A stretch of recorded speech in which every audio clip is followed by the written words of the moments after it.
As President Trump powerfully stated yesterday, this assassination was an attack on everything that makes the United States of America the greatest country on earth. But that attack has completely failed.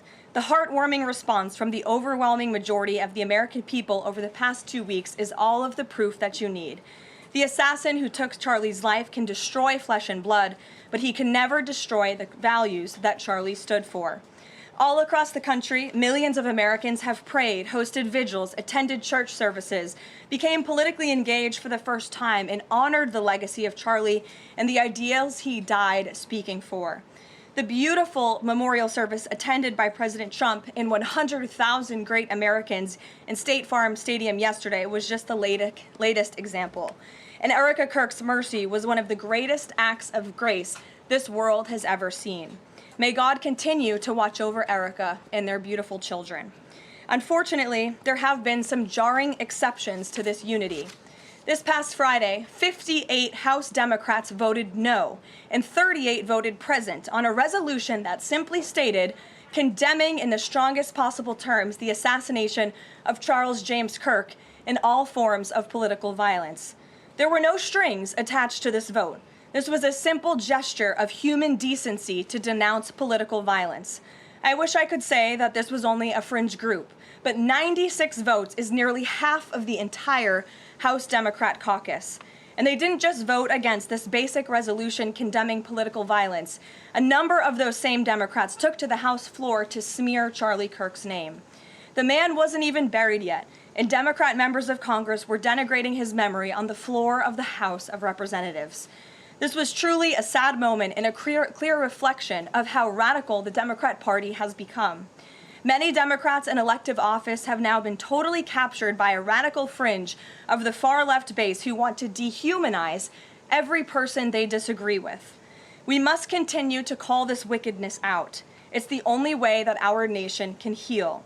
For too long, past leaders have offered platitudes while political violence has been allowed to fester and harm innocent Americans. There has been coordinated campaigns dating back years, spearheaded by radical left-wing organizations centered on dehumanizing, intimidating, doxing, and even attacking Americans whom they disagree with. These groups have radicalized impressionable individuals to foment violence. An attempted transgender assassin traveled to Justice Brett Kavanaugh's family home with plans to end his life.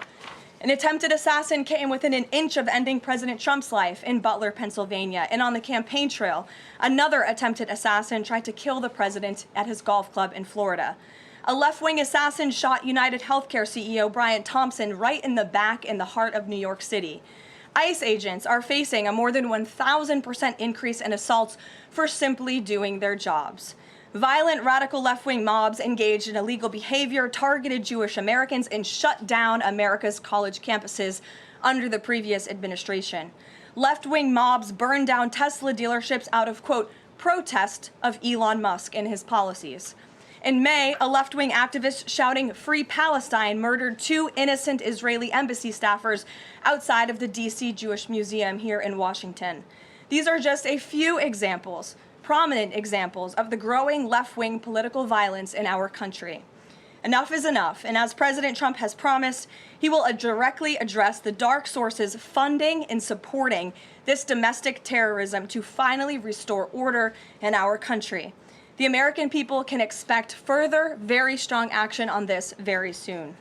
Everyone, Republican, Democrat, everyone in between, we all deserve to live in a country where we do not have to fear for our lives simply for stating what we believe in. Hey, Sean Hannity here. Hey, click here to subscribe to Fox News YouTube page and catch our hottest interviews and most compelling analysis.